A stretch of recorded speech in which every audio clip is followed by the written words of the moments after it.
Hola a todos, bienvenidos a esta primera sesión del programa de Puente Ventures 2023. Hoy estoy disfrazada de Leo. Normalmente estas bienvenidas las hace Leo, pero está en tránsito entre médicos.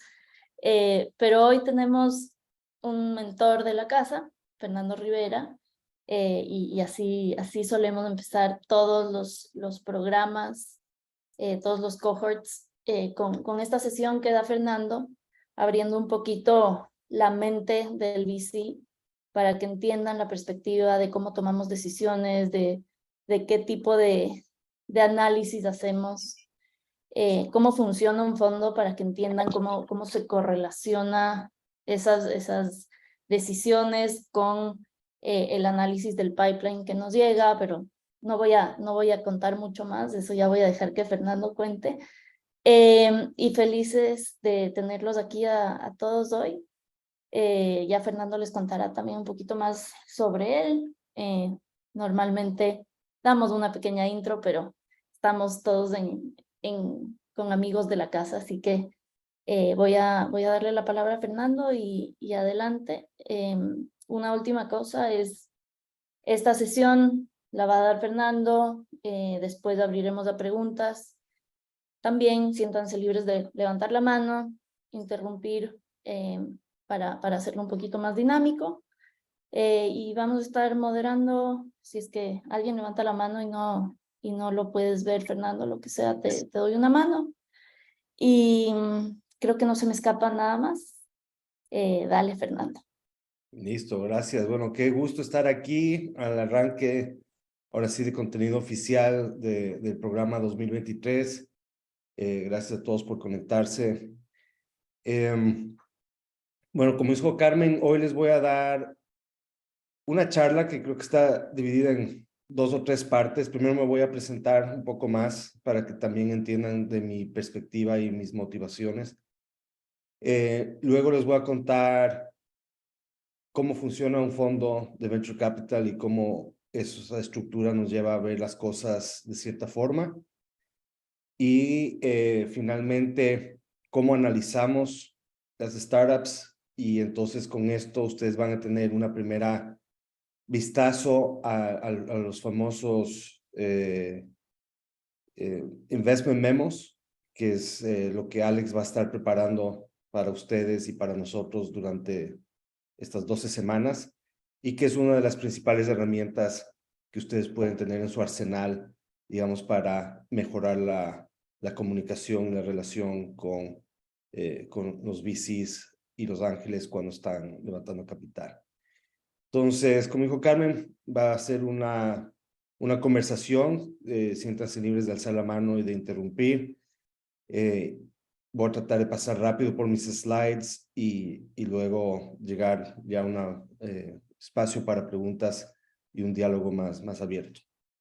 Primero que todo, me vuelvo a presentar. A muchos de ustedes, tal vez durante el programa, durante el proceso de selección, ya les comenté un poco, pero yo principalmente me considero y todavía me considero un emprendedor tecnológico, más que un inversionista. Y eso es porque yo empecé a hacer páginas web en el 94 con HTML 1.0, y en el 99 empecé mi primera empresa, que era una agencia de desarrollo web. De hecho, Ronnie Horvath fue uno de nuestros primeros clientes, gracias a él y su papá. Hacíamos páginas web, hacíamos aplicaciones web, y en el 2001 en el 2008 me fusioné con mi mejor cliente, que es una revista financiera de Estados Unidos, bursátil, sobre índices financieros, se llama The Journal of Indexes, y me volví el CTO. Básicamente hicimos una fusión de las empresas, y en ese momento, si bien la transacción se cerró en el 2008, pero esto vino desde antes, tal vez desde que me mudé a Estados Unidos en el 2004. Y creo que esa fue una de las primeras transacciones en el Ecuador de una empresa tecnológica que se vendía a una empresa de afuera. Fue una transacción pequeña, pero bueno, eso me hizo socio de de lo que luego cambiamos de nombre y se volvió ETF.com, una época se llamaba IndexUniverse.com. Y en Index Universe nos dimos cuenta que estábamos bien posicionados para analizar ETFs, que son un vehículo de inversión bursátil, porque no había nadie más que viera los ETFs como lo que eran, fondos cotizados, es decir, instrumentos pasivos de inversión, y teníamos a los expertos número uno, o sea, siempre que Wall Street Journal quería escribir sobre ETFs, nos llamaban a nosotros, siempre que CNBC necesitaba a alguien que salga en la televisión a hablar sobre ETFs, nos llamaban a nosotros. Y uno de mis socios, Matt Hogan, dijo, oigan, no hay forma de analizar los ETFs, la gente está, o sea, descubrimos un problema, es a lo que voy, ¿no? La gente ve la televisión, dice, quiero comprar oro a través de un ETF, que compro GLD porque tiene el mejor ticker symbol, no porque sea el mejor instrumento para acceder al oro a través de un ETF. Quiero un portafolio diversificado de grandes empresas, SPY, the S&P 500. ¿Ok? Es lo más diversificado que hay, es el mejor instrumento para llegar a la economía americana, no necesariamente, pero es lo que todo el mundo sabe. Entonces, bueno, el hecho es de que encontramos un problema en el mercado y salimos a levantar plata porque pensábamos que podíamos desarrollar la mejor solución para los inversionistas. Levantamos plata de varios inversionistas de Venture Capital, gente de la industria, lo que se llaman strategics, y VCs como el VC de Credit Suisse. Entonces, eso nos llevó a un recorrido muy interesante de varios años, desde el 2010 hasta que empezamos a vender la empresa en el 2015. Y ahí aprendí varias cosas que a la larga me motivaron cuando regresé al Ecuador y empecé a trabajar con otros founders tecnológicos. Me di cuenta que era importante comunicar ciertas cosas, que la gente sepa qué es un VC, cuándo se alinean los intereses, cuándo tiene sentido, o sea, cuáles son los diferentes intereses, porque una cosa, a ver, empecemos de cero. Ahora que soy VC y Carmen es VC, con todo el amor que les tenemos y todo el cariño, pero nosotros hacemos varias apuestas durante estos próximos 4 o 5 años. Vamos a querer invertir en unas 40 empresas más o menos. Pero para ustedes no, para muchos de ustedes, esta es la oportunidad que han buscado. Esta es todas las cartas que le están echando a esto.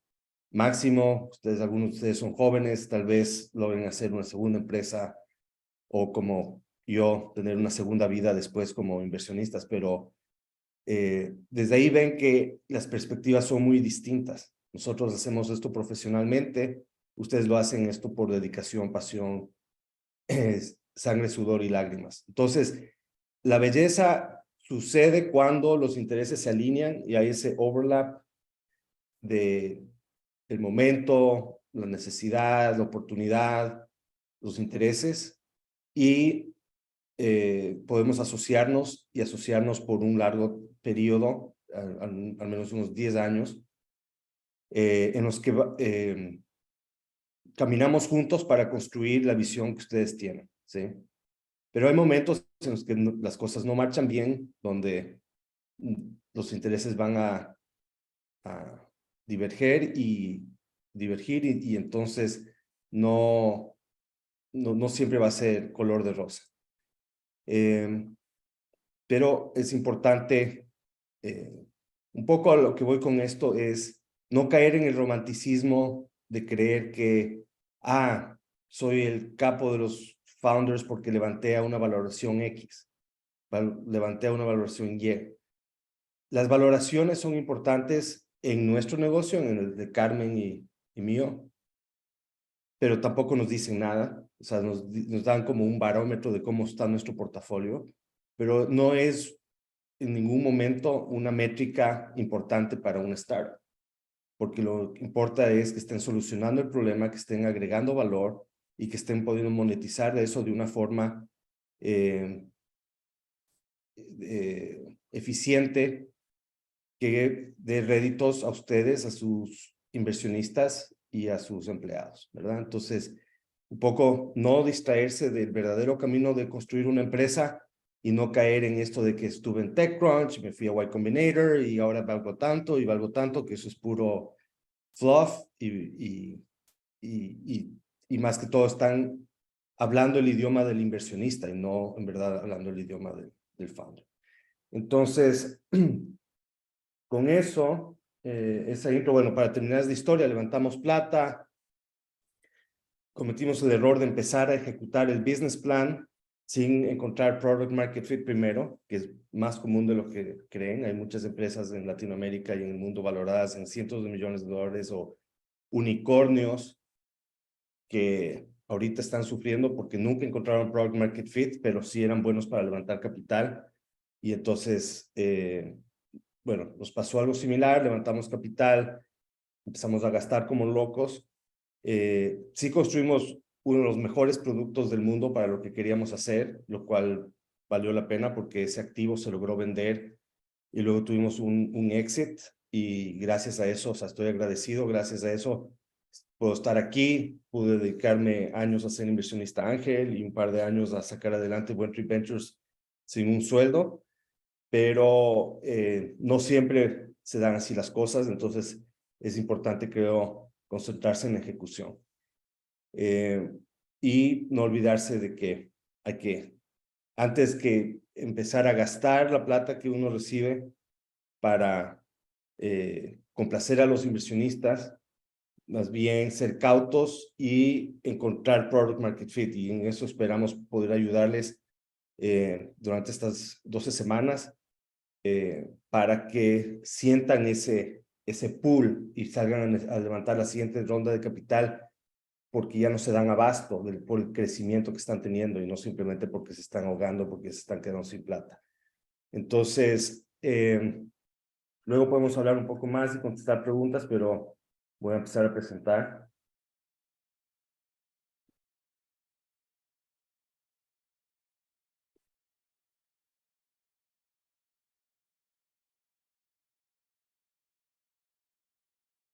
Bueno, entonces, esta charla es temas a considerar al levantar capital de Venture Capital. Entonces, primero, una perspectiva desde la perspectiva del inversionista. ¿Qué es lo que estamos buscando los inversionistas? ¿En qué invertimos?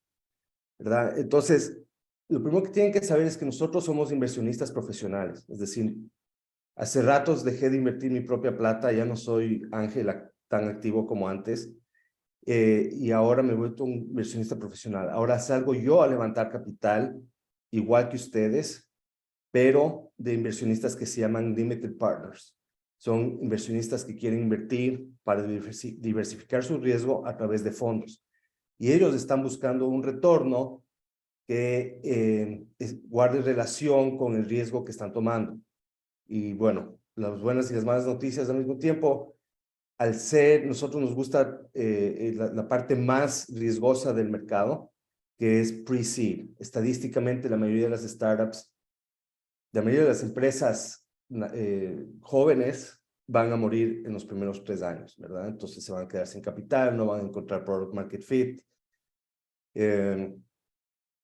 los socios se van a pelear, o sea, N razones por las que las empresas no salen adelante. Entonces, dado eso, nosotros tenemos que devolver, para poder levantar un siguiente fondo, al menos 3x neto en un plazo de 7, 10 años, que tal vez más realísticamente se pueda extender a 12, 14 años para terminar de invertir un fondo. ¿Sí, Ronnie? Cuando tú hablas de devolver 3x neto, en ese periodo, ¿hablas ya de devolver físicamente el dinero o es demostrar crecimiento en valoraciones por ese número? Excelente pregunta. Este es lo que se llama un money on money business, ¿no? Por eso les decía, las valoraciones son los espejitos de los españoles cuando llegaron a América. No te sirve de un carajo, ni para nosotros ni para ustedes, ¿sí? Me sirve para escribir un bonito reporte a mis inversionistas cada trimestre y que digan, wow, qué bacán, la Carmen y el Fernando han hecho crecer 4 veces mi dinero.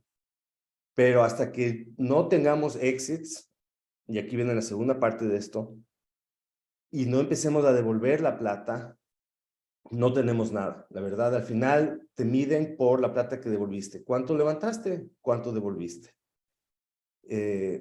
Y le quitas los fees que esperamos que Buen Trip Ventures pueda cobrar por el éxito que tenemos, y eso tiene que ser 3 veces más mínimo, y peor ahora con las tasas de interés tan altas, la presión sube aún más de retornar más dinero. Y en Latinoamérica los exits son muy difíciles, ¿verdad? No hay un mercado de capitales muy profundo, muy sofisticado o muy líquido. Entonces, tal vez los tiempos se nos alargan, hay que buscar formas creativas. Pero a lo que voy es que nuestro interés es ese: entrar, acompañar, crecer, vender nuestra participación, lo cual puede implicar que ustedes tengan que vender toda la empresa, o que nosotros nos salgamos a medio camino a través de una venta secundaria que recién en Latinoamérica empezaron a existir en los últimos años. O lo que todo el mundo quiere, y la razón por la que estamos aquí, es llegar a ser hacer un IPO en una bolsa como Nasdaq o New York Stock Exchange o Sao Paulo o México. Entonces, pero las estadísticas de que eso pase son mínimas. La mayoría de los retornos de VC suceden por M&A o fusiones de adquisiciones, ¿verdad?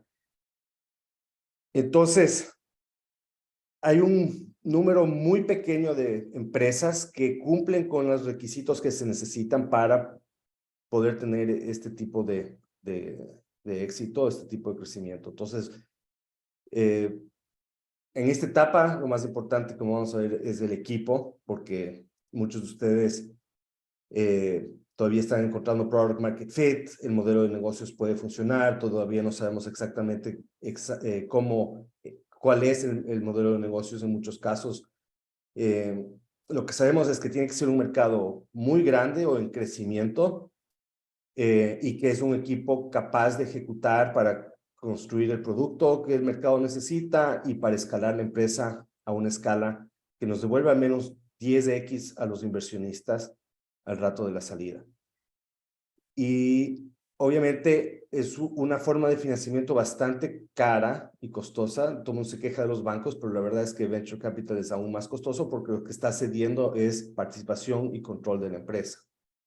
Entonces, a medida que vas a tener que ir profesionalizando la empresa, poner un board, ceder acciones, ceder participación, y saber que los intereses de la empresa están por encima de los intereses personales de los founders, ¿sí? Entonces, si lo que uno está buscando es un bonito negocio, dejarle esto a sus hijos, jubilarse con esto y pasar a la siguiente generación y tener absoluto control sobre todas las decisiones, entonces están en el negocio equivocado, porque cuando van a hablar con inversionistas, por lo general lo que primero les preguntan es, bueno, ¿dónde te ves de aquí a 10, 20 años? ¿Qué es lo que quieres hacer de tu empresa, de tu vida? Y si es que le dices, mira, yo quiero tener una empresa que me pague réditos, distribuya las ganancias y todos podamos vivir tranquilos, que es un lifestyle business, ya automáticamente te excluye de Venture Capital. ¿Alguna pregunta ahí? Listo. Entonces, bueno, ¿cómo analizamos cada oportunidad que nos llega? El 1 y el 2 aquí la podemos intercambiar dependiendo el momento que estamos conversando. Por lo general, muchos te dicen equipo, equipo, equipo, como dije, porque al inicio no se sabe ni siquiera necesariamente el tamaño del mercado, el modelo de negocios, todavía se está encontrando el producto, se está desarrollando el producto. Entonces, un equipo tiene que ser o probar que es capaz de iterar, desarrollar, escuchar al cliente, desarrollar el producto, salir a mercado, tener una estrategia de go-to-market y todo. Entonces, la calidad y es la razón por la que ustedes están aquí, es porque estamos convencidos de que son equipos que pueden ejecutar y que si bien para unos es su primera empresa, para otros no, pero hemos visto en ustedes que tienen esa habilidad de ejecutar y que creemos que podemos ayudarles a construir ese producto, a construir esa empresa que todos queremos. Pero si es que no están operando dentro de un mercado lo suficientemente grande o en crecimiento, nunca se va a poder escalar, ¿verdad? Es una de las razones por las cuales nosotros desde el inicio, desde que éramos ángeles, siempre decíamos, no vamos a invertir jamás en alguien que nos dice, somos el XYZ del Ecuador, o de Bolivia, o de Perú. Nosotros creemos que hay muy pocas, especialmente en los mercados secundarios donde nos gusta operar, hay muy pocos segmentos y sectores donde se puede escalar a niveles de venture en un solo país, ¿no? Entonces, y también por eso nos gusta software, aparte de que obviamente somos tecnológicos y es donde que conocemos, pero creemos que el software es más fácil de escalar en toda Latinoamérica. Entonces, buscamos oportunidades y mercados muy grandes. El producto, muchos de ustedes tal vez ya tienen un MVP, un prototipo, algunos de ustedes ya están vendiendo en producción, ya están monetizando. Aquí lo que nos basamos, ¿se acuerdan? Tuvimos una entrevista poco tecnológica, invitamos a los CTOs. Lo que estaba yo evaluando en ese momento es, ok, ¿saben construir software? Desarrollar productos de software, lo que nadie dice es que es sumamente complicado y complejo, ¿no? Ustedes ya lo saben, pero la gente fuera, la mayoría de los VCs en Latinoamérica no son tecnológicos, no son de producto, entonces asumen que si es que están teniendo ventas y la empresa está creciendo, asumen que saben hacer software, y no, yo sé que no es así, porque no todo el mundo sabe hacer software, y aún dentro de los equipos de ustedes hay diferentes formas de operar, y sus CTOs los CEOs y la gente de producto tienen ciertas fortalezas y ciertas debilidades, y no todo el mundo es experto en todo, pero nos fijamos en, ¿saben de qué se trata, cómo se desarrolla el producto? Y lo pueden hacer, y confiamos que sí. Y luego las finanzas. Entonces, aquí, en esta etapa, las finanzas, básicamente la pregunta que nos hacemos es, ¿creemos que este equipo va a poder levantar otra serie de capital más adelante? ¿Sí o no? Y el modelo de negocios es, digamos, tiene buenos unit economics y tiene buenos márgenes brutos, lo cual le va a permitir extender ese runway para llegar a la siguiente etapa de financiamiento a medida que lleguen a los diferentes hitos por los que pasa una empresa.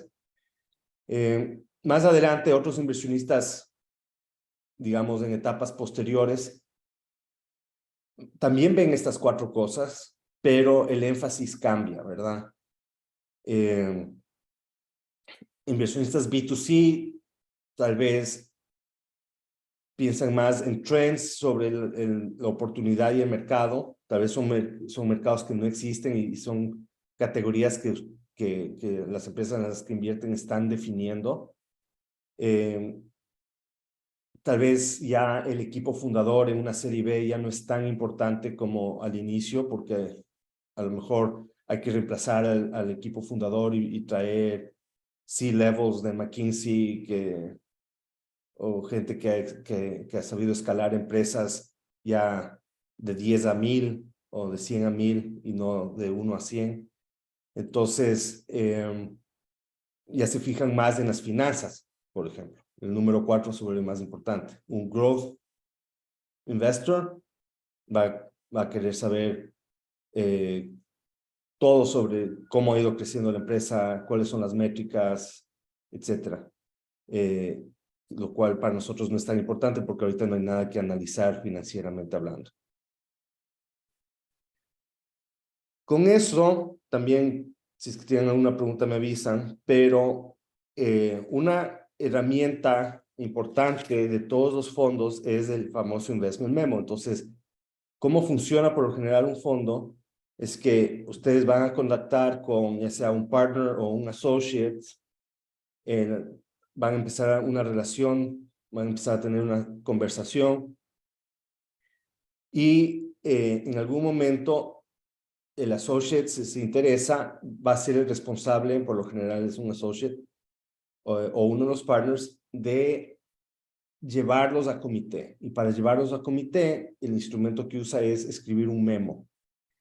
Y el memo es un documento Word con varias páginas, lo que analiza desde las preferencias y perspectiva y visión de cada fondo, las 4 puntos anteriores que mencioné, ¿no? Tal vez agregan otros puntos, tal vez si son de impacto social, se fijan en impacto social o alguna otra cosa, pero en grandes términos, equipo, oportunidad, producto y finanzas, y eso lo escriben y lo presentan a un comité de inversionistas, al Investment Committee, y el Investment Committee decide si es que invierten o no, ¿verdad? Entonces, uno de los hacks que ustedes pueden hacer es ponerse en los pies de ese associate, de ese partner, y hacerles el trabajo de antemano. Y nadie se va a quejar de que ustedes lleguen con un investment memo donde la persona puede evitarse, por último, hacerles preguntas y ya puede extraer la información directamente del investment memo.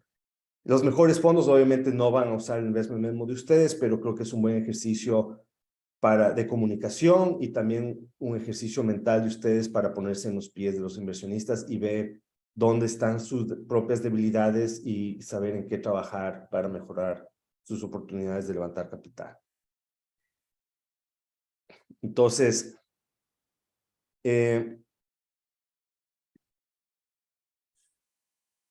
primero vemos el equipo, ¿verdad? Y el tipo de cosas que vemos, que estamos tratando de analizar, es la historia, la motivación, por qué ustedes, ¿verdad? Especialmente en etapas súper temprana, lo que estamos buscando los inversionistas es ese clic entre el problema y su historia personal, ¿verdad? Si ustedes no lo han vivido, si ustedes no han sentido ese momento, ajá, de, mira, yo estaba haciendo esto y me di cuenta de esto y yo creo que puedo dar una mejor solución y esa es la razón por la que estoy dedicando mi vida a resolver este problema, creo que se va a ver riesgoso y va a ser difícil. Ya nos ha pasado, si hemos cometido el error de invertir en startups que son como demasiado intelectuales, ¿no? El mercado está así, está yendo hacia allá. Leí un reporte de JP Morgan que dice que esto va a ser así en el 2030 y entonces quiero hacer algo para atacar esa oportunidad, ¿verdad? Es mucho más, creo que brinda más certeza a los inversionistas si es que vemos que ustedes tienen una conexión personal con el problema. Y luego, bueno, pero ¿y quiénes son? Solo por haber vivido el problema no quiere decir que están en la capacidad de crear una empresa que, digamos, solucione ese problema y que se vuelva la líder de la categoría, simplemente. Entonces, también mucho tiene que ver con su background, que han hecho antes, especialmente en etapas súper tempranas, es lo único que nos da una señal de que lo van a poder hacer en el futuro, es más o menos ver su trayectoria y que han hecho hasta ahora.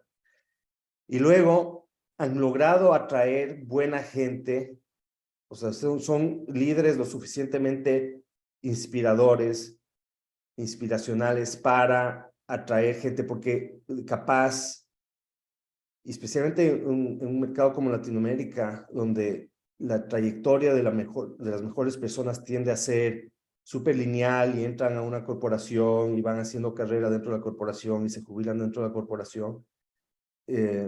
La gente ambiciosa busca entrar a bancos, busca entrar a petroleras, busca entrar a consultoras, no busca ser emprendedora necesariamente. Entonces, que alguien pueda dejar, que tenga oportunidades y que tenga capacidad, deje eso porque les cree a ustedes, les cree su motivación, su visión, sus ganas de cambiar el mundo y está dispuesto a tomar un sueldo más bajo o tomar un riesgo más alto, a tomar un puesto en una startup, ya dice mucho de ustedes, ¿verdad? Como líderes.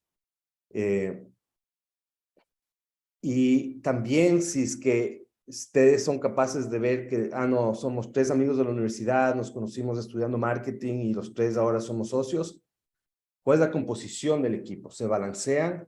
¿Hay alguien de ventas o de negocio y alguien de producto? Eso es lo mínimo que buscamos. Alguien de producto y alguien de negocios, ¿verdad? Se balancean, se complementan los founders. Y regresando al punto anterior de la habilidad de atraer con su visión y su liderazgo, también se han sabido rodear de buenos asesores, tienen mentores, tienen gente con experiencia previa que les pueda, o sea, que se hayan decidido ayudarles a ustedes, ¿verdad? En su camino. Eso también dice mucho de su habilidad de transmitir su visión y su ambición a gente que está dispuesta a darles una mano. En producto que vemos, bueno, ya entender el problema en detalle y quién tiene el problema y qué tan severo es el problema y cómo han decidido atacar el problema. ¿Cuál es el producto? ¿Cuáles son sus características y cómo resolver su problema? ¿Cómo están haciendo la tecnología? ¿No? Como dije, desarrollar software no es fácil y entonces hay que saber de comunicación, de programación, de clean code, de continuous delivery, continuous integration, o sea, desde lo más técnico, arquitectura, infraestructura, o sea, desde lo más técnico hasta los soft skills. ¿Y dónde están ahora? ¿Sí? Están en prototipo, están en MVP, ya están monetizando, ya están en una versión beta, una versión 1, etcétera. Ahora, la parte ya, digamos que toca más al associate, ¿no? Entender más el mercado, pero esto ustedes también tienen que hacerlo. Hay diferentes formas de entender el mercado. Tradicional, y hasta para que vean que tampoco le pongo atención a esto, pero ni siquiera me sé ahorita de memoria, que es el TAM, SAM y SOM, pero básicamente el Total Addressable Market son números que uno lanza y trata de estimar top-down, ¿verdad? Entonces decir, bueno, en el Ecuador la persona promedio consume, no sé, 2 cervezas por semana, 100 cervezas al año, y entonces se vende tanto, entonces el mercado total es de $2,000 millones en cervezas, el TAM, el Serviceable Addressable Market es, bueno, pero a la gente que le gusta nuestro tipo de cerveza, que está en este otro segmento, es más pequeño, entonces de eso nuestro Serviceable Addressable Market es, no sé, $100 millones en cervezas, y este es el que siempre me olvido, el SOM, pero digamos, como go-to-market y para empezar, solo estamos en Quito, entonces no vamos a ver todo el país, entonces lo que podemos objetivamente vender va a ser $1 millón en cervezas en el primer año. Entonces, esa es como la forma top-down de calcular el mercado. Y sí, Sebastián. ¿Qué tal, Fernando? Muchas gracias por la presentación. Una consulta aquí. El TAM SAM, porque tengo una duda entre si es el mercado general, o sea, por ejemplo, para nosotros bancos, es el mercado digital y data analytics banquero, o es eso multiplicado por nuestros precios, o sea, el revenue que nosotros realmente podríamos llegar a hoy, o nada más es el valor en dólares general del mercado.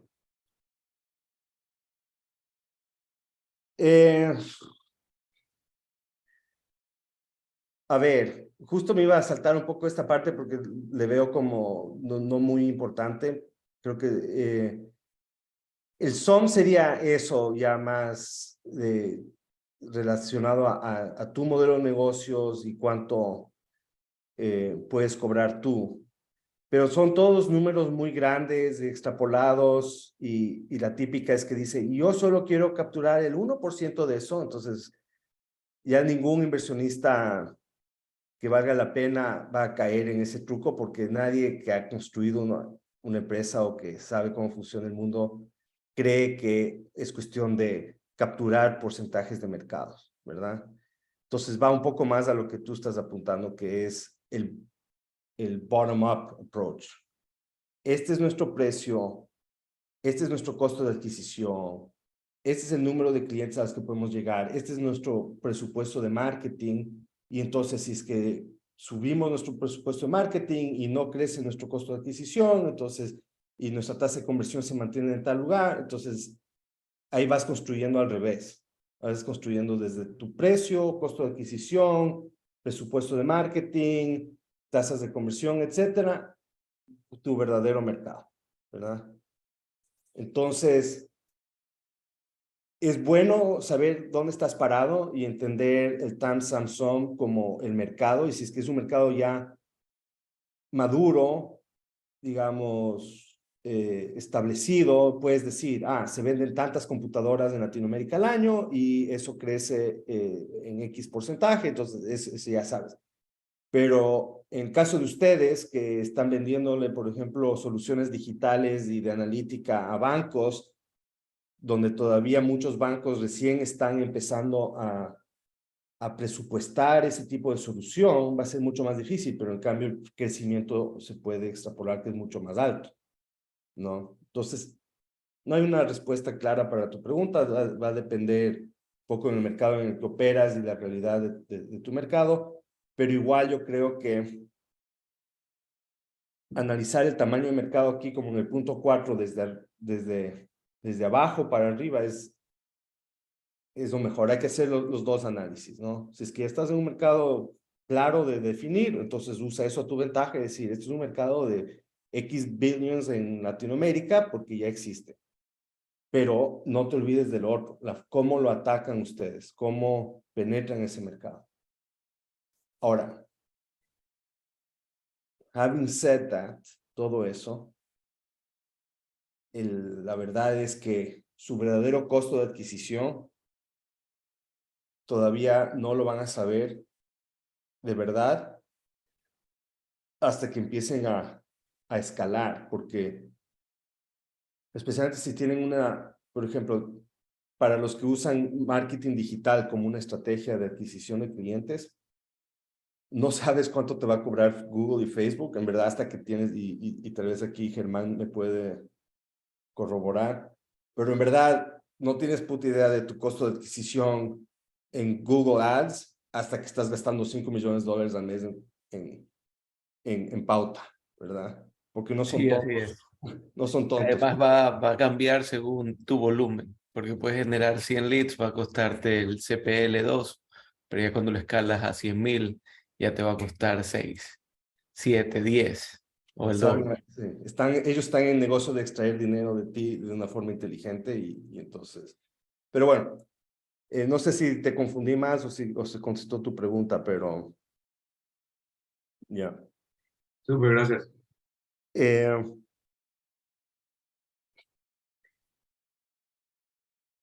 Otra cosa que nos fijamos bastante son los drivers del mercado, ¿verdad? Y aquí hay un caso interesante. Ahorita tenemos dentro del grupo de las 5, 2 de ustedes están en temas de lo que nosotros llamamos ad tech, advertising technology, ¿verdad? Comi y Publifier. Nunca antes habíamos visto startups en ese espacio latinoamericanas de nuestros programas de aceleración aplicando. Y entonces eso ya nos dice, hay algo aquí, algo está pasando. Y obviamente pensándolo bien, dice, bueno, el tema de los influencers es toda una nueva economía y las marcas todavía están struggling de cómo llegar cómo mandar su mensaje a través de influencers. Entonces sabemos que ya es un mercado grande, pero que va a seguir creciendo y que no es que va a desaparecer de un día para otro. Y en el tema de cómic, también hay medios tradicionales, hay blogs, hay podcasts, hay diferentes tipos de medios, y el gran problema a resolver en no solo Latinoamérica, sino en todo el mundo, es cómo, o sea, han estado súper golpeados sus modelos de negocios. En los últimos años eso lo viví en carne propia en ETF.com, y entonces, ¿qué trends están pasando para revertir la curva para que la gente que produce buen contenido pueda vivir de eso, ¿verdad? Entonces, buscamos hilar una historia sobre los trends que están empujando y haciendo crecer sus negocios, ¿no? Para que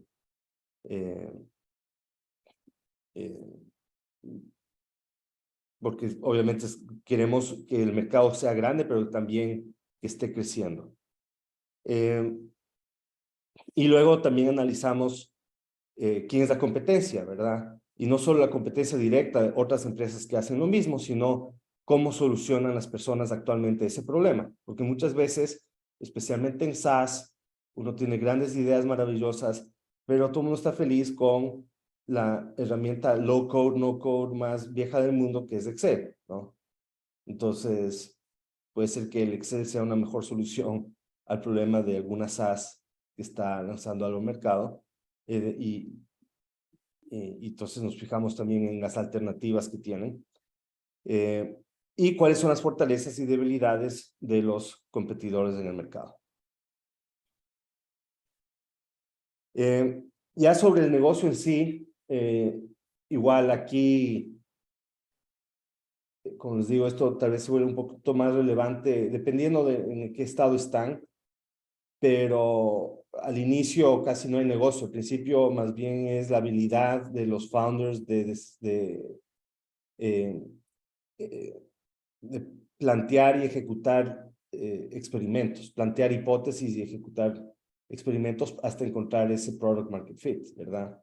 Pero a medida que ya tienen más tracción, queremos saber cuál es el producto, cuál es el precio, cuál es el costo de ventas, entonces cuál es su margen bruto, el unit economics, los costos por unidad, que igual al inicio es un poquito irrelevante porque no, la verdad, usamos otros grandes, como bueno, están en software, es una SaaS, y entonces los márgenes brutos deberían ser relativamente altos, ¿verdad? A menos que esté súper mal configurado su plataforma de AWS, o no se estén comiendo todos los créditos de Google o de AWS, pero ya a medida que va creciendo esta maquinita de hacer experimentos se empieza a volver una empresa de verdad y ajustan el pricing y todo lo demás, los inversionistas van a querer saber sus unit economics.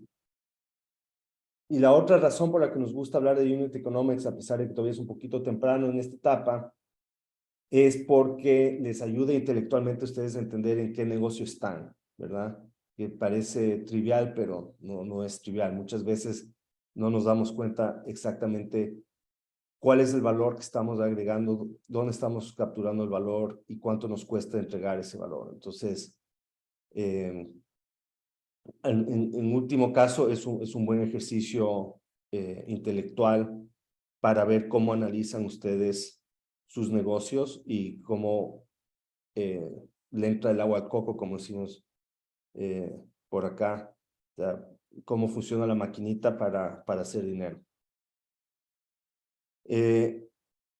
¿Cuál es su go-to-market strategy? ¿Verdad? ¿Entienden exactamente el segmento que ahorita estamos operando en pleno early adopters?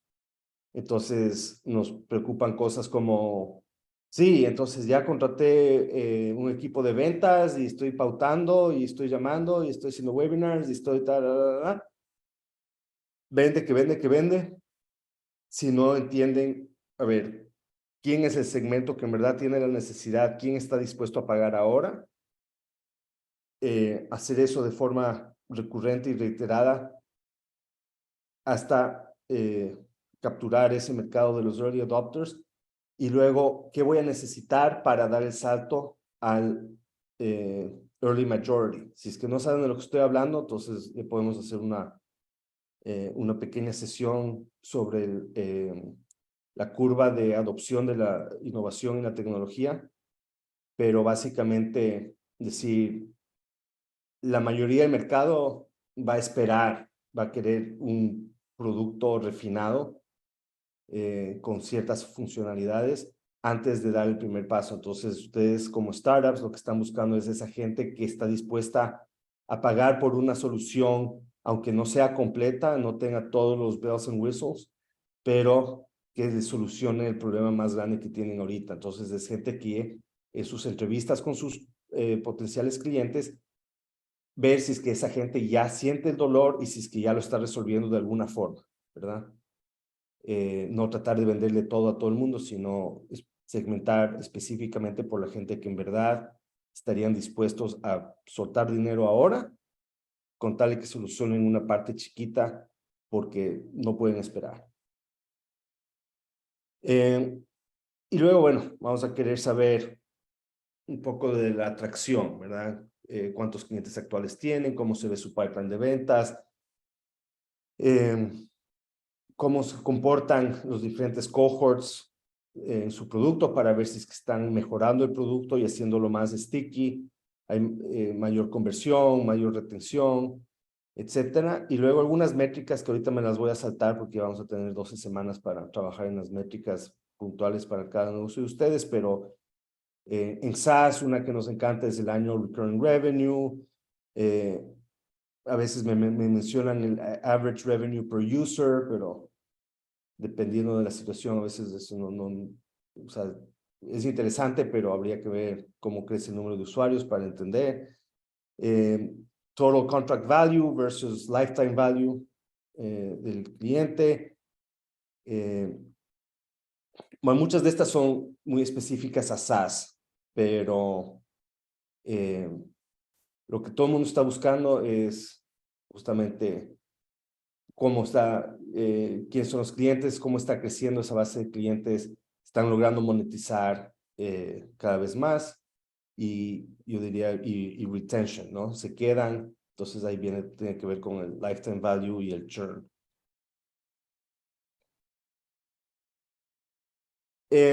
En finanzas, esto sí me voy a saltar porque para la etapa de ustedes no es tan importante. Lo que sí les digo, si es que alguien viene y les dice, a ver, mándame tus proyecciones financieras para los próximos 3 a 5 años, salgan corriendo, ¿no? Porque es totalmente irrelevante y es básicamente una señal de que el inversionista no sabe lo que está, o que no sabe o que no está interesado de verdad, ¿verdad?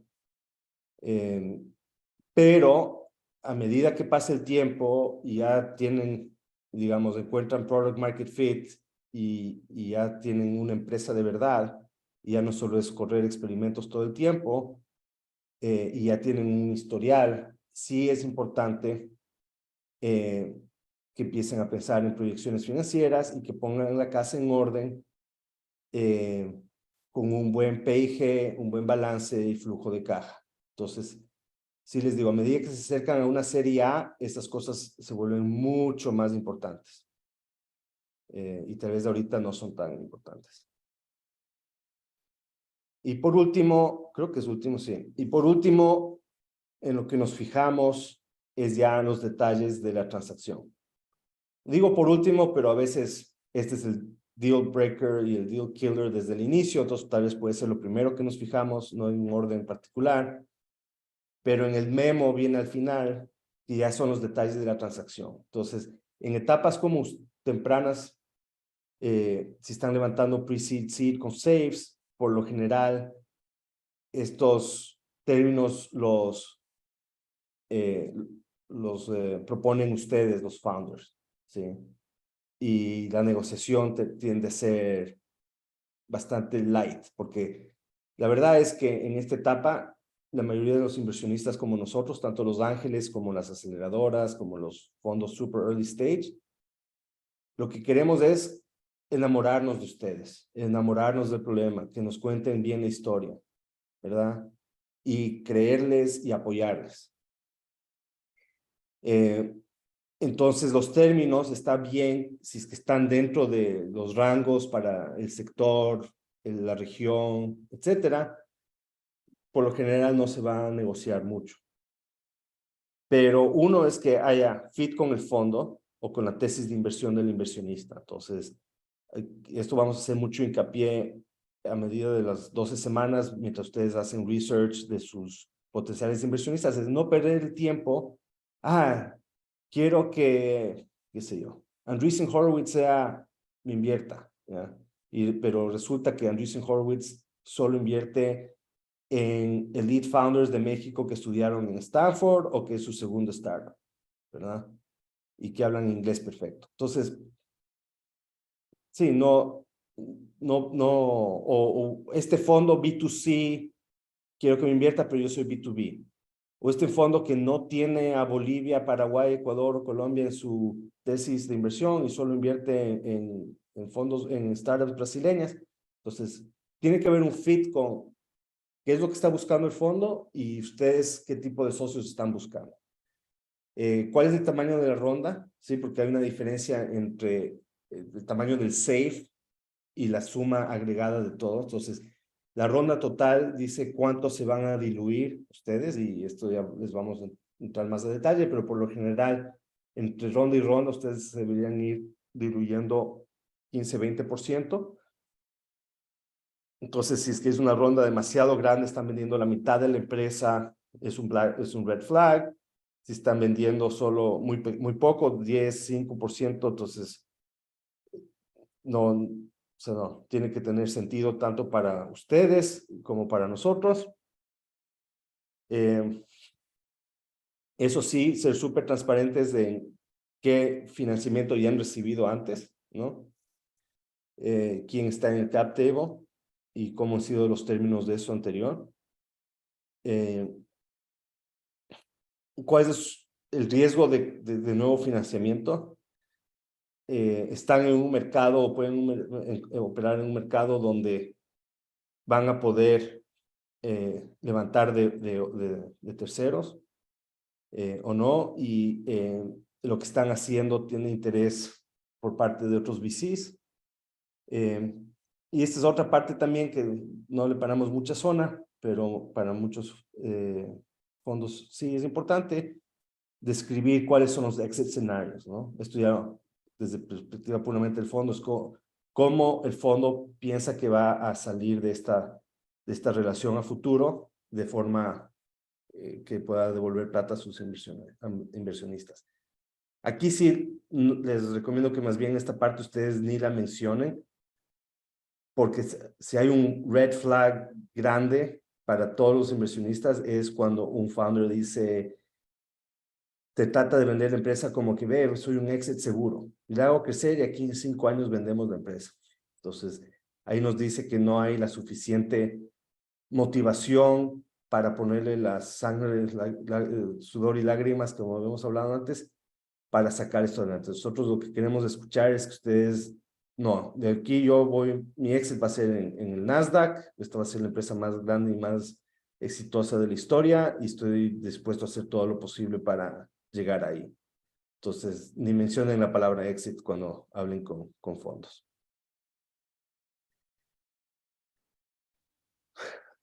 Ya, me quiero saltar, ya no quiero seguir hablando, pero aquí está todo esto resumido en una sola que les vamos a pasar para que tengan y puedan empezar a trabajar en sus data rooms y sus investment memos durante estas 12 semanas. Y luego, para terminar, unas recomendaciones básicas que les va a servir. Primero, pensar que siempre se está fundraising, ¿verdad? El capital sí es importante y necesario para la empresa, eso les va a extender el runway y les va a permitir desarrollar lo que están haciendo. Entonces, si bien muchas veces las rondas se hacen, de levantamiento de capital se hacen, y es importante tener fechas de inicio y fechas de final, pero ver cualquier interacción como una posible forma de levantar capital, ya sea en este momento o a futuro. O sea, siempre están, es un tema de relaciones humanas, es lo que estoy tratando. ¿Sí? Entonces, pero vale la pena ser sistemáticos, tener un CRM, saber comunicar bien, hacer el research para encontrar fondos que hagan fit, que hagan match con el fit, bueno, con la tesis de inversión. Y si bien al principio no van a tener la casa en orden, pero sí saber que a largo plazo y a mediano plazo tienen que ir trabajando en los pasos para que puedan pasar un due diligence process en cualquier momento. Entonces, obviamente, los requisitos son menos fuertes al inicio, pero se vuelven cada vez más estrictos a medida que va creciendo la empresa. Entonces, ahora lo que ustedes van a salir de aquí es con su Investor Checklist, Investor Readiness, que van a ser las herramientas básicas que necesitan en este momento y les va a dar la estructura para ir siempre alimentando su data room y teniendo sus finanzas en orden y teniendo sus papeles legales en orden, porque si no, eso les puede perjudicar a futuro si es que reciben una oferta de una serie A. O sea, por último, o pueden perder la oferta o se pueden demorar demasiado en recibir el dinero. Sí, Ronald. Pero, ¿puedes entrar un poco más en detalles sobre el data room, porfa? Sí, no mucho, pero básicamente tener un lugar, sea un Notion, un Box, un Drive, algo donde puedes poner la información que te requieren constantemente los fondos. Entonces, en vez de estar constantemente creando algo nuevo, mandando, ya creas una sola vez y les mandas ahí a los que están verdaderamente interesados. Y entonces, ok, por ejemplo, lo básico va a ser tener el pitch deck, ¿verdad? Tal vez una descripción del modelo financiero de la empresa, un investment memo con todo lo que hemos hablado, el cap table actual, ¿verdad? La descripción del mercado, etcétera. Te doy la palabra, Steph. La descripción de la transacción. O sea, básicamente lo que está aquí en un formato, ya sea, como te dije, Notion, Box o lo que sea, que alguien puede entrar, para que un associate pueda entrar y hacer el due diligence, ¿ya? Más profundo. Y obviamente, a medida que va creciendo la empresa, te iba a dar el ejemplo. Por ejemplo, en software, lo más importante, ya que no hay activos físicos, lo más importante es la propiedad intelectual. Entonces, a lo mejor te pidan, dame todos los contratos que tienes con tus empleados para asegurarme de que estén cediendo el derecho de propiedad intelectual a la empresa y que si es que salen, no hay ningún problema, ¿verdad? Y como te digo, el due diligence process se va volviendo cada vez más oneroso y tienes que estar mejor preparado a medida que crece la empresa. Sí, Steffi. Un quick question, porque bueno, podríamos estar mucho tiempo hablando de esto, pero es algo que hace tiempo me estoy preguntando y que me vuelve un poco loca. A ver, cuando hablamos de proyecciones financieras, tú mismo has dicho como que si se las piden, como que no saben de qué están hablando, y literal, o sea, yo cuando hago mis proyecciones financieras puedo llegar en 5 años a $200 millones o a $20 millones, y las dos son completamente creíbles, digamos, cuando las empiezas a ver. Sin embargo, cuando te piden Unit Economics, yo no puedo hacer Unit Economics a hoy. Entonces, tengo que hacer mis Unit Economics basadas en el futuro. Pero entonces, ¿cómo balanceas eso? Porque, ¿entiendes, no? O sea, al momento de dar información, ¿o cómo lo ven ustedes como inversionistas? Es algo que nunca he podido entender. Sí, en esta etapa, los Unit Economics y las proyecciones financieras son más bien una forma de analizar cómo, si es que piensas si tú puedes pensar lógicamente y entiendes en qué negocio estás y lo estás viendo como un negocio. Entonces, sabemos que el Excel aguanta todo y y por eso te digo, yo no perdería demasiado tiempo en proyecciones financieras, pero sí da gusto ver una proyección financiera donde está claro cuál es la unidad, o sea, cómo lo estás pensando. Entonces, en tu caso, por ejemplo, la unidad es cada vez que alguien hace clic aquí y compra algo acá, ¿verdad? Y entonces yo gano por eso, y entonces eso me da un revenue tal, aunque sea general y en términos porcentuales, pero exactamente describir el modelo de negocios. Igual ese modelo de negocios va a cambiar, de aquí a 3 meses a lo mejor es otro modelo de negocios. Entonces tampoco perdería demasiado tiempo en eso. O sea, a ver, a lo que voy es que si están pidiendo demasiado eso y no, cuéntame de ti, cuéntame de tu socio, cuéntame de la oportunidad, no, enamórame, entonces tal vez estás hablando con gente demasiado que no te va a invertir porque son gente financiera que lo que necesita es ver finanzas para poder tomar una decisión. Entonces, déjalos de esos para serie A, serie B, más adelante.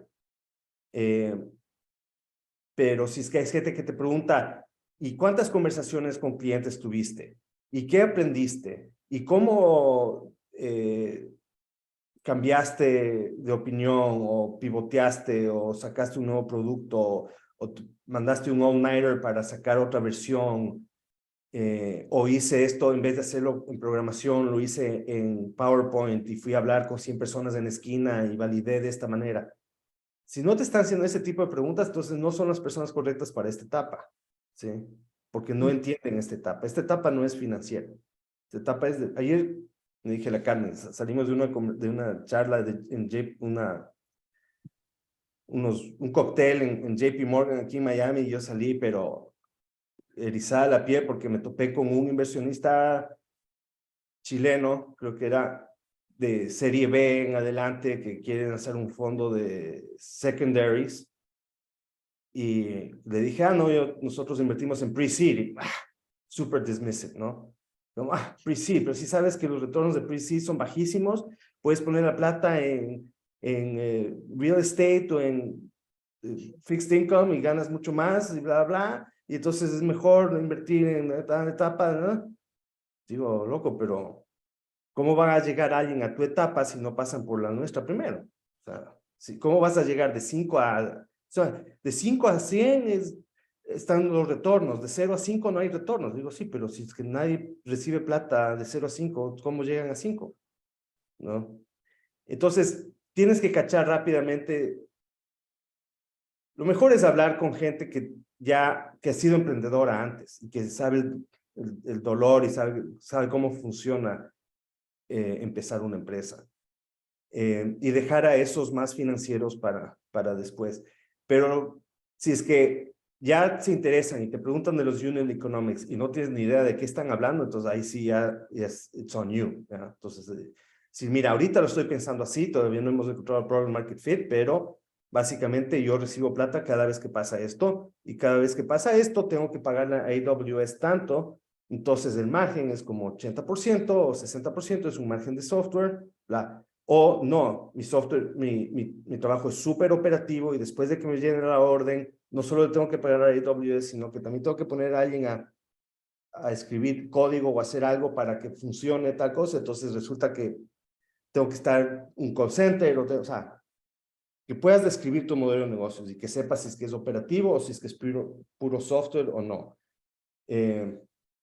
Pero claro, después, aunque seas 100% software, después a escala vas a ver tu verdadero, o sea, ya, como le pasó a Dropbox, que Dropbox nació en AWS y después de cierto tiempo se dieron cuenta que, holy shit, o sea, tiene más sentido salirnos de AWS y montar nuestro propio data center porque nos va a bajar nuestros costos directos, nuestros cost of goods sold, y entonces nuestros márgenes brutos van a ser mucho más altos.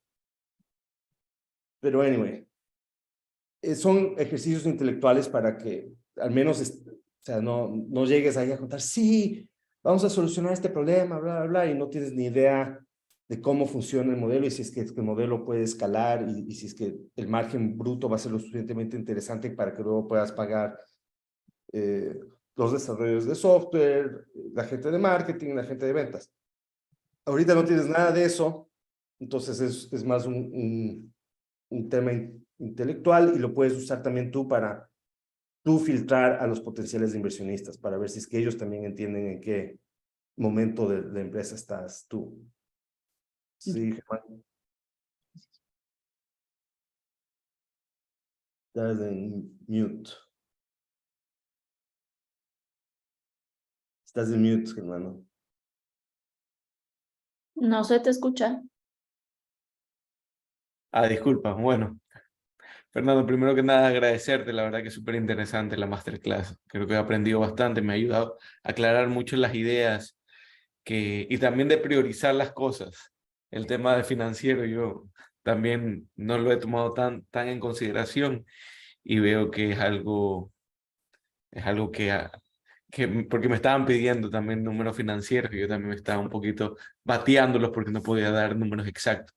Pero mi pregunta va más relacionada al product market fit, que creo que es, no sé, a lo mejor me equivoco, pero es lo que siento que ahorita es lo que más tengo que enfocarnos, que es el product market fit.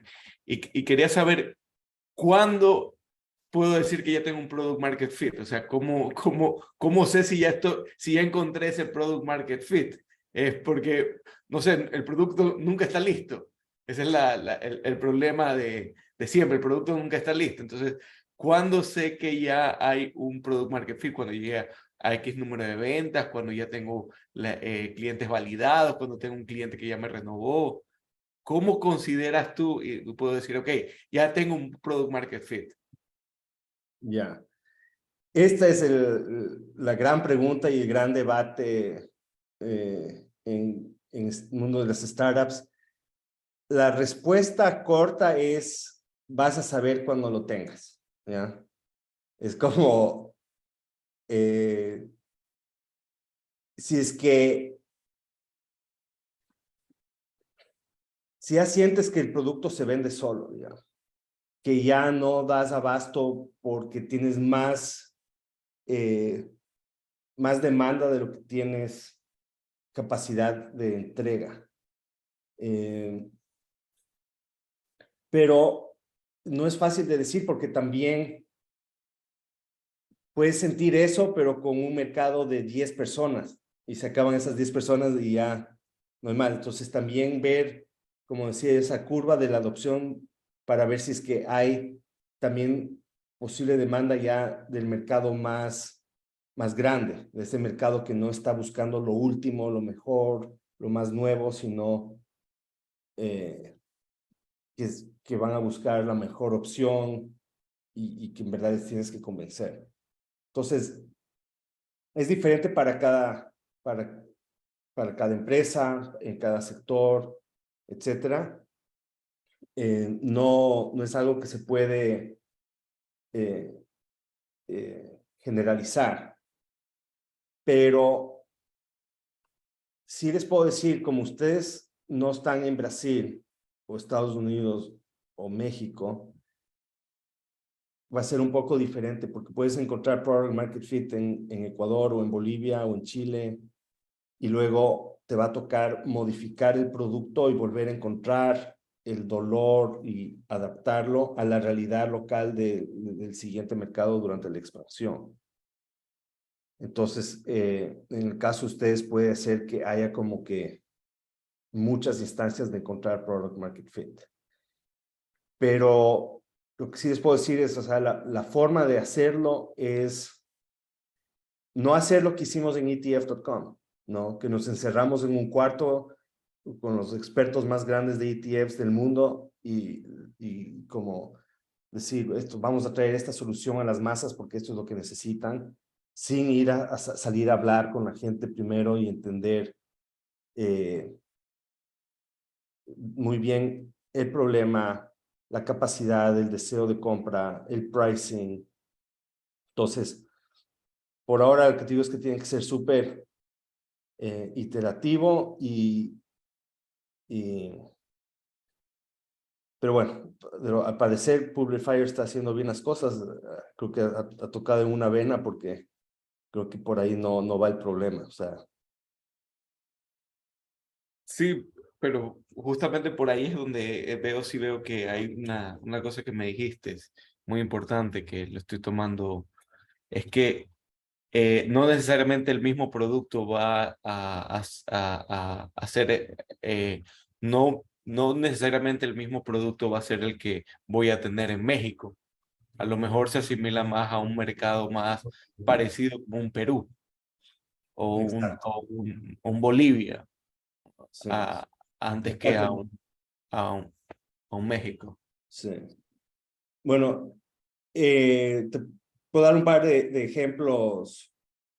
Muchas de las startups en nuestro portafolio, muchas de las que han pasado por el programa de aceleración y otras también han ido de Ecuador a México, por ejemplo, y se topan con otra realidad. Y entonces ahí está la habilidad de ejecutar y de tener siempre esta mente de experimentación y de hipótesis y de pruebas y validación rápida. Entonces, por ejemplo, Taxo le pasó eso, que la realidad de Taxo vende software para contadores que sirven a personas naturales, ¿verdad? Y, y si bien Ecuador empezó desde muy temprano a pedir, a implementar el tema de facturación electrónica y todo lo demás, la verdad es que los contadores tienen como cero tecnología. Entonces, básicamente se dieron cuenta que cogiendo lo que habían desarrollado para una empresa, son un spin-off, ¿no? Cogiendo lo que habían desarrollado para una empresa antes, dándole eso a un contador, el contador estaba feliz, ¿ya?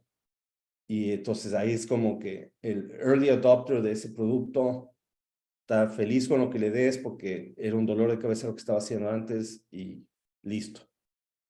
Llegaron a México y, oh, gran sorpresa, hay mayor competencia, está mucho más digitalizado, los buffets de contadores son más grandes, son diferentes, entonces ya tuvieron que pivotear hacia ya no solo bajarse y hacer los cálculos de los gastos personales y hacer la facturación electrónica, etcétera, sino, o el reporte al no quiero decir, al SRI, pero bueno, digamos que a Hacienda o no pagar los impuestos, que esa parte, digamos, ya ahí tienen muchas opciones, sino era desarrollar algo para que los contadores se puedan comunicar mejor con sus clientes y entre ellos. Entonces se vuelve mucho más una herramienta de comunicación y no tanto solo de reportería. Entonces, pero eso se dieron cuenta yendo allá y el CEO fue a pasar varios meses allá. En otros casos hemos escuchado, "Bueno, nos vamos a México y están como Ecuador hace 10 años, ¿no? No tienen nada, o sea, depende mucho del segmento del sector. Entonces ahí van a ser diferentes retos. Pero sí, o sea, cuando sientes ese pool de que la gente te busca y quiere y te renueva, y si subes los precios, igual no se te bajan las ventas, eso es lo que quieres y esas son las señales de product market fit. Y para, bueno, solo terminar aquí, entonces ser sistemáticos, fijarse mucho en el fit con el fondo, tener la casa en orden lo más que se pueda para poder pasar un proceso de due diligence,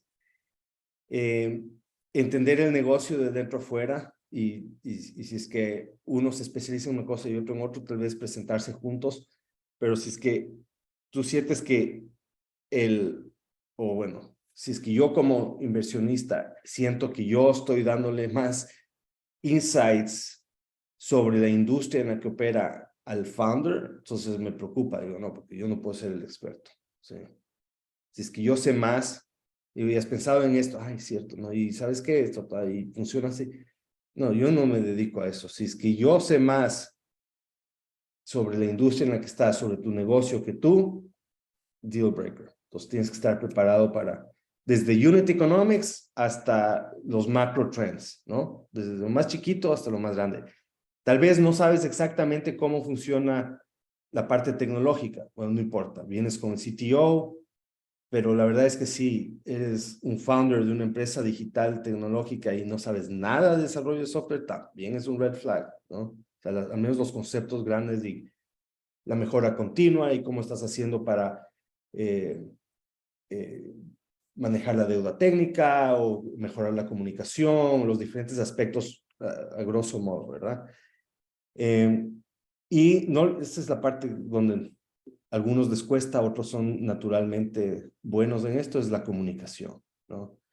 La comunicación al inicio, ahorita nosotros vamos a pedir, creo que es un update semanal y empiecen a hacerlo esto regularmente, ¿no? Mandar un update a sus potenciales inversionistas una vez por semana, cada 2 semanas, a medida que va pasando el tiempo y van creciendo y todo lo pueden hacer ya cada mes. Y ahorita nuestras empresas más grandes, las que ya están en serie A o más, nos mandan un reporte trimestral, ¿sí? Pero al inicio, over communicate y ser transparentes, ¿no? No solo color de rosa todo, porque no es verdad. Entonces, aquí nadie es perfecto y sabemos, o si no, vamos a saber de qué pata cojean. Entonces, si alguien nos muestra siempre todo perfecto, todo bien, yo digo, ¿será que están haciendo algo de verdad? Porque, o sea, construir empresas no es así. O sea, no es que todos los días va a ser de color de rosa y siempre todo lo mejor y nunca vas a tener problemas. Hasta cuando te está yendo súper bien, vas a tener problemas. Otro tipo de problemas, tal vez buenos problemas a tener, pero no te vas a dar abasto en contratación, no vas a poder hacer esto, bla, bla, bla, se te va a caer los servidores, o sea. Entonces, ser francos y transparentes. Ser pacientes, no es de un día para otro, esto no es algo, no es una transacción, o sea, y tampoco quieres a alguien que simplemente está ahí para, sí, no, toma la plata, chao, ¿verdad? Es gente que va a estar en tu cap table, y entonces es cuestión de construir una relación entre las partes, y entonces hay que ser paciente. Y peor en Latinoamérica, porque en Latinoamérica sí nos gusta tomarnos el tiempo y nadie está desesperado por escribir un cheque, no es Silicon Valley. Y nada, y tener la piel bien gruesa, porque como dicen por ahí, tienes que hablar con 100, recibir 100 nos para, hablar con 100 personas para recibir un sí, entonces eso quiere decir que vas a recibir 99 nos antes de recibir un sí. Entonces no te lo puedes tomar personal. Y yo diría que en Latinoamérica, más que recibir nos, es no recibir nada, o recibir esos sís falsos. Ah, qué interesante, chévere, mándame más información. Ah, qué del putas, listo, mándame tus proyecciones financieras de 5 años. Ah, no, ok, ese es prácticamente un no, y vas a tener muchas de esas conversaciones. Eso.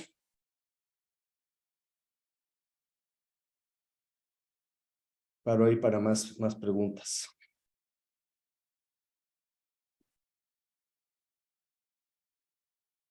Charlie. Hola Fernando, gracias por la tremenda conversación, la masterclass. Yo tengo, aparte de un montón de preguntas, sí, pero prefiero también tratar de enfocar qué dirías tú que es hoy día como un buen due diligence. ¿Cuánto es un time frame de inversión saludable hoy día? ¿No? Digo, sabemos que muchas conversaciones pueden tomar meses y muchas veces esto termina en ghosting, ¿no? También de parte de los inversionistas, y simplemente es como que se desconectan y ya está. Y a veces el overcommunicating es como demasiado, ¿no? Pero hay dos etapas, ¿no? Esa etapa de relación, como de tratar de llegar al fondo y de generar la relación, estar como en comunicación, ese due diligence, y digamos cuánto es un tiempo saludable para todos.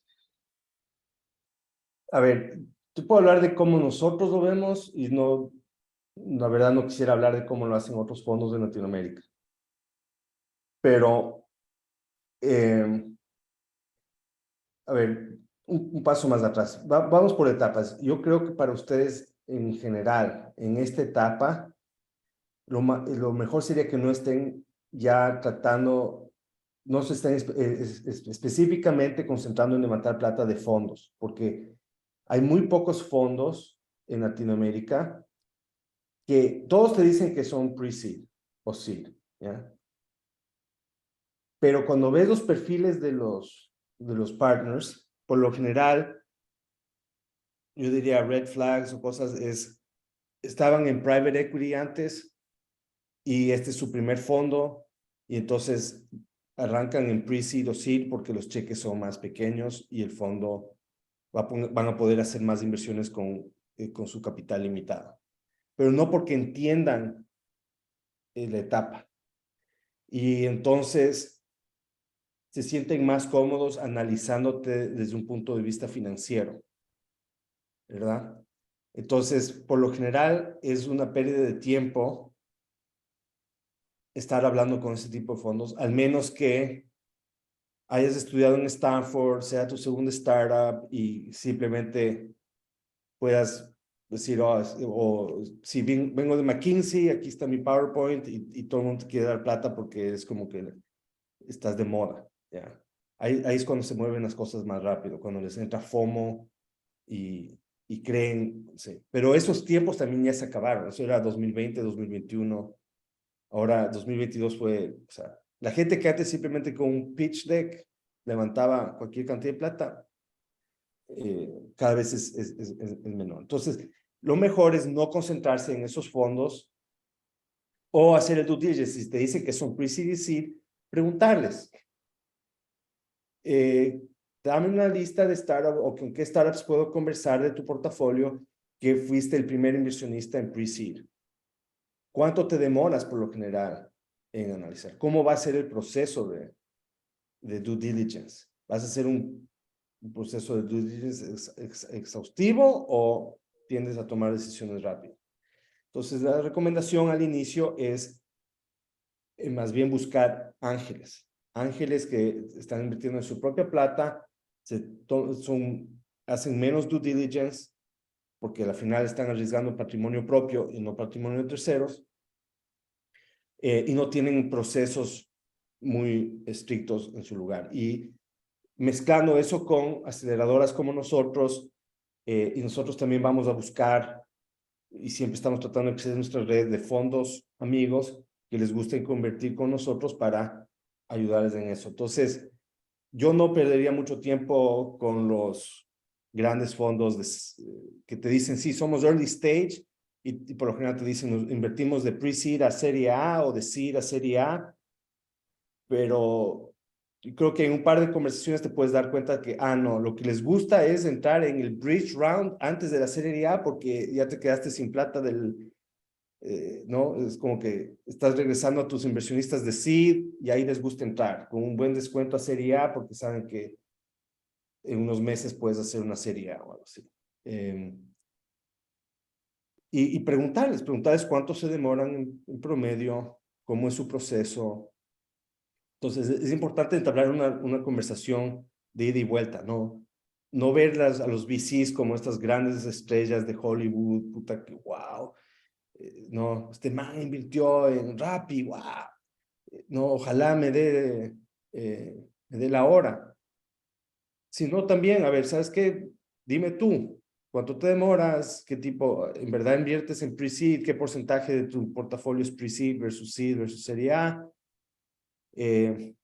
¿Cuáles son las expectativas? ¿Con quién estoy hablando? ¿Estoy hablando con el pasante? ¿Estoy hablando o ya estoy hablando con un principal o con un associate? O ya estoy, o sea, lo que quieres es estar hablando con el partner. Una vez estás hablando con el partner, ya es otra la conversación, porque él es el que toma la decisión o él es uno de los 2 o 3 en el investment committee. Mientras estés hablando con alguien más abajo, el partner, no, Alex, no sé si nos puedes contar cuántas de las que has visto hemos llevado a comité y hemos dicho sí. O sea, creo que el Alex tiene un track record de 0 sobre 100. Todas las que los muestra es como por diferentes razones, ¿no? Todavía no estamos levantando el fondo. Eso es lo otro. ¿En qué etapa del fondo están? ¿No? Porque ya cachas que el fondo tiene un life cycle. Entonces, solo para profundizar un poquito más sobre eso. Entonces, hay una etapa de 1 o 2 años, en mejor de los casos, donde están levantando plata. Luego son 5 años para desplegar ese dinero, invertir. Y luego son 5 años más para desinvertir. Entonces, y también tienes que entender, cuando estás haciendo due diligence, de cuál es su estrategia de inversión y su tesis de inversión. Les gusta invertir como serie A, van a escoger 10 o 20 máximo y dedicar todo su esfuerzo durante 5 años a buscar 20 startups. o son, el otro extremo sería Y Combinator, ¿no? 230 startups por batch, 2, 3 batches al año, ¿no? ¿Dónde están en su construcción de portafolio? Y bueno, ya me perdí un poco a lo que iba, pero ¿en qué etapa están? ¿Están recién empezando a invertir? ¿Están en la mitad? ¿O ya les queda un cheque, 2 cheques y ya están cerrando de invertir? Ya están cerrando ese 5, ¿no? Por lo general, cuando están cerrando, ahí están empezando a levantar plata para su próximo fondo, ¿verdad? Entonces hay un overlap. Para que nuestro negocio funcione, debemos estar levantando plata cada 3 o 4 años. Si no, nos quedamos sin plata nosotros y no nos podemos pagar los sueldos. Entonces, tratar de entender en qué parte del life cycle de la firma les encuentras también es importante. Te da un poco de luces de información.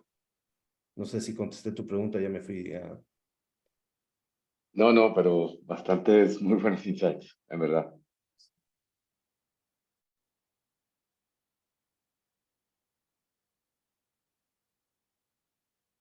Bien, ahora sí, tenemos 2 minutos, entonces sí voy a aprovechar de un poco intervenir. Primero de todo, gracias a todos por quedarse aquí conectados. Como verán, tal vez no vamos a alcanzar a responder todas las preguntas en esta sesión, pero bueno, para eso está el chat y las otras instancias, para que puedan, si algo quedó ahí dando vueltas, que nos pregunten, y justamente hemos habilitado canales de comunicación para eso. Entonces ya ustedes verán cuál es el mejor medio para resolver las dudas que queden.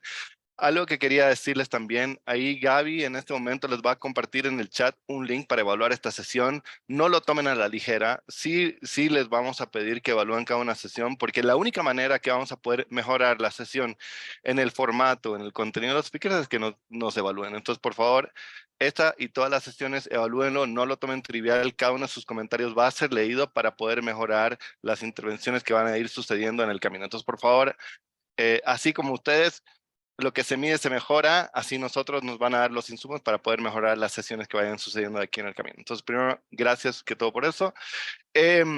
Sobre el data room se habló un poco, sí lo vamos a ver en el camino. Lo que ustedes tienen que entender es que progresivamente a lo largo de estas 12 semanas vamos a ir viendo los elementos que van a componer el data room, como por ejemplo la próxima semana vamos a ver temas legales, contratos que ya tienen que estar en un lugar, y así sucesivamente. La semana que viene vamos a ver un esencial de la proyección financiera con un ángulo distinto, no la de 5 años, y eso va a ir agregando. Y esta semana que vamos a ver, one-liner y pitch, o sea, eso es algo que fuimos adelantando, pero se los voy a comentar tras bambalinas, que esas cosas se van a ir puliendo en el tiempo, pero ya hay que tener una primera versión, ¿no?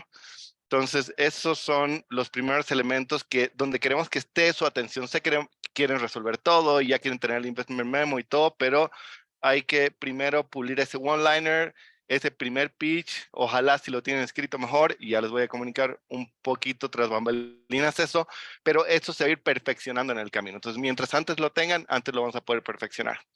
Y dicho eso, mañana lo esperamos en una sesión con otros founders del portafolio, donde podemos poder también continuar una conversación, ustedes presentarse, conocer a ellos y hablar un poquito más de la realidad en la que está cada uno. Entonces, dicho eso, gracias por el tiempo. Gracias, Fernando, por tanta apertura. Carmen, también por realmente ya nos van a ir conociendo más. Todas las preguntas que ustedes tengan, si no sabemos, las vamos a responder desde la honestidad que nos corresponde y desde la misma honestidad que esperamos que ustedes nos manden sus evaluaciones para poder mejorar. Entonces, de nuevo, gracias y nos vemos en la próxima sesión. Chao. Gracias, Fernando. Muchas gracias. Muchas Muchas gracias, Fernando. Gracias a todos. Gracias. Chao, chao.